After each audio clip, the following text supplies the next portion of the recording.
നമസ്കാരം. വിശുദ്ധ ഗ്രന്ഥത്തിന്റെ പഴയ നിയമ പുസ്തകത്തിന്റെ ചരിത്രത്തിലെ യോബിന്റെ ജീവിതകഥയാണ് ഞാൻ ഇന്നിവിടെ അവതരിപ്പിക്കുവാൻ പോകുന്നത്. നീതിമാനായ യോബ്. ഊസ് ദേശം എന്ന് പറഞ്ഞാൽ പണ്ട് പണ്ട് പണ്ട് വളരെ പണ്ട് ഏശാവ് പാർത്ത ഏദോമിനടുത്തുള്ള ഒരു ചെറിയ മനോഹരമായ പ്രദേശം.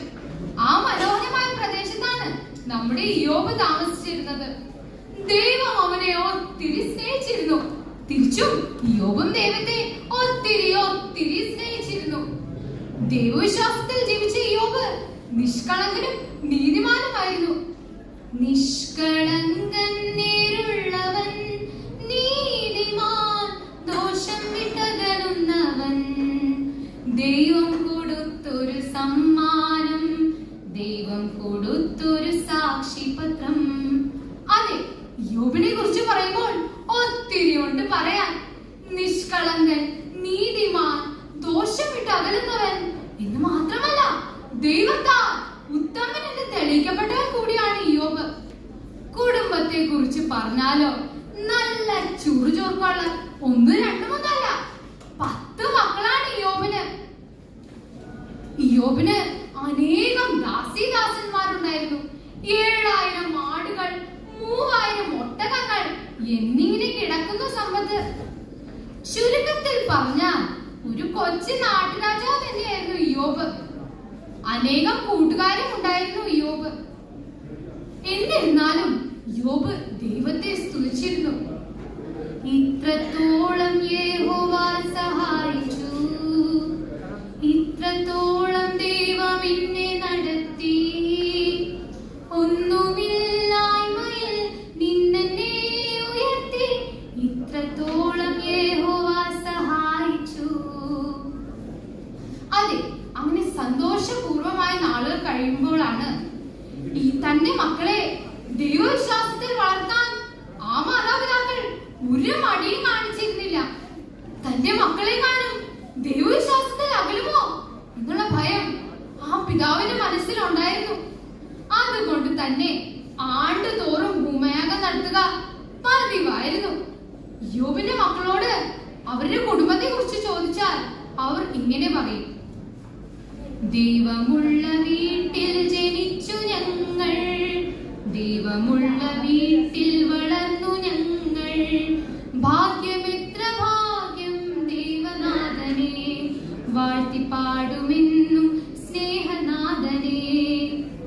അതെ, അങ്ങനെ സന്തോഷപൂർവമായ നാളുകൾ കഴിയുമ്പോഴാണ് ദുഷ്ടനായ പിശാച് ദൈവസന്നിധിയിൽ ചെന്നാൽ ഇങ്ങനെ പറയുന്നു: നീ നിന്റെ ദാസനായ യോബിന് എല്ലാ സ്വത്തുക്കളും വസ്തുവകകളും കൊടുക്കുന്നതുകൊണ്ടല്ലേ അവൻ നിന്നെ ആരാധിക്കുന്നതും സ്തുതിക്കുന്നതും?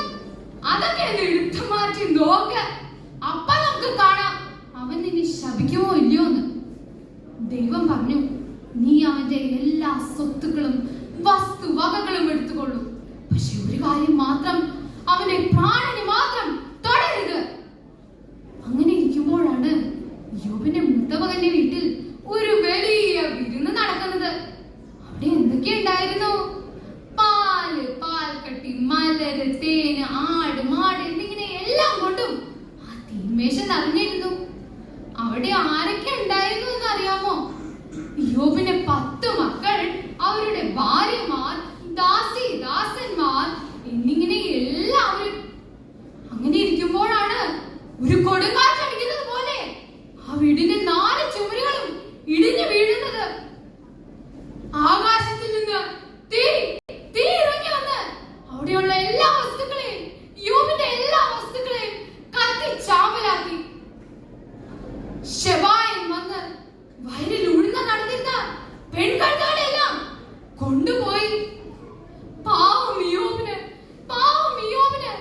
എല്ലാം നഷ്ടമായി. തന്റെ നെറുകം മുതൽ ഉള്ളം കാലം വരെ വ്രണങ്ങൾ കൊണ്ട് മൂടി. എന്നിരുന്നാലും യോബ് ദൈവത്തെ സ്തുതിച്ചു. നാഥാ, നിൻ കൃപ മാത്രം, നന്ദിയോടെ സ്തുതി സ്തോത്രം, നീ മാത്രമെൻ തണൽ